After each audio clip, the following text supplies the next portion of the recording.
Assalamualaikum warahmatullahi wabarakatuh. Selamat pagi, salam Mizanis tercinta dan salam Malaysia Madani. Jadi hari ini kita akan melakukan sebuah aktiviti bertutur yang melibatkan ceramah. Selamat pagi cikgu. Selamat pagi.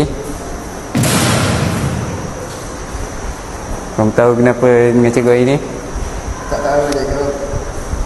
Cikgu dapat banyak aduan, tahu tak? Dan kamu tak siapkan kerja sekolah. Maaf cikgu. Apa nak jadi dengan kamu semua?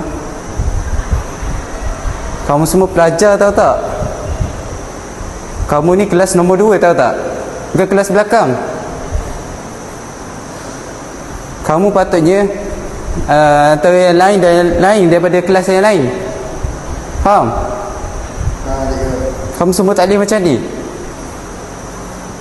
Lepas ni kalau boleh, cikgu nak apabila cikgu-cikgu lain berikan kerja sekolah, kamu siapkan. Boleh? Termasuk dengan subjek cikgu. Boleh? Cikgu harap kamu tak ulangi kesilapan ini di masa yang akan datang nanti. Boleh? Dan cikgu nak kamu semua perbaiki diri kamu untuk siapkan kerja sekolah yang cikgu-cikgu lain bagi, termasuk cikgu sendiri. Cikgu nak kamu jadi orang yang berjaya nanti. Boleh? Boleh cikgu. Okey, duduk. Terima kasih cikgu. Puisi. Pelita bukan sebarang pelita. Pelita ini sumbunya banyak. Cinta bukan sebarang cinta. Cintaku ini takkan berganjak. Bukan perahu sebarang perahu. Perahu layar bertiang 3. Bukan rindu sebarang rindu. Rindu membakar jiwa dan raga. Bukan selasih sebarang selasih. Selasih ini sudah terbilang. Bukan kasih sebarang kasih. Kasih kami sampai ke tulang. Kembang indah menawan hati. Cinta terkerat di tengah hari. Cinta itu laksana api. Tersalah hemat membakar diri.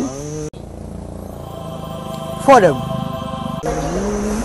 Bismillahirrahmanirrahim. Assalamualaikum warahmatullahi wabarakatuh. Salam sejahtera dan salam Malaysia Madani. Saya ucapkan kepada ahli-ahli panel yang sentiasa gigih melontarkan idea dan hadirin sekalian. Bersyukur kita kehadratnya kerana dengan limpah kurnia dan izinnya dapat kita bersua bersama-sama dalam pertandingan forum pada pagi yang ceria ini.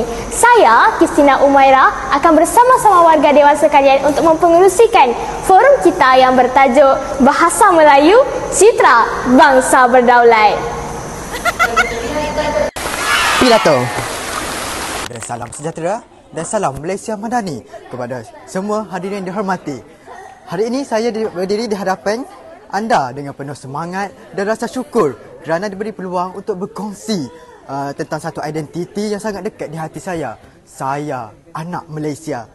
Sebagai rakyat Malaysia yang hadir di tanah yang aman, saya percaya bahawa menjadi anak Malaysia bukan sekadar sebutan tetapi satu tanggungjawab yang besar yang terpikul di bahu setiap kita.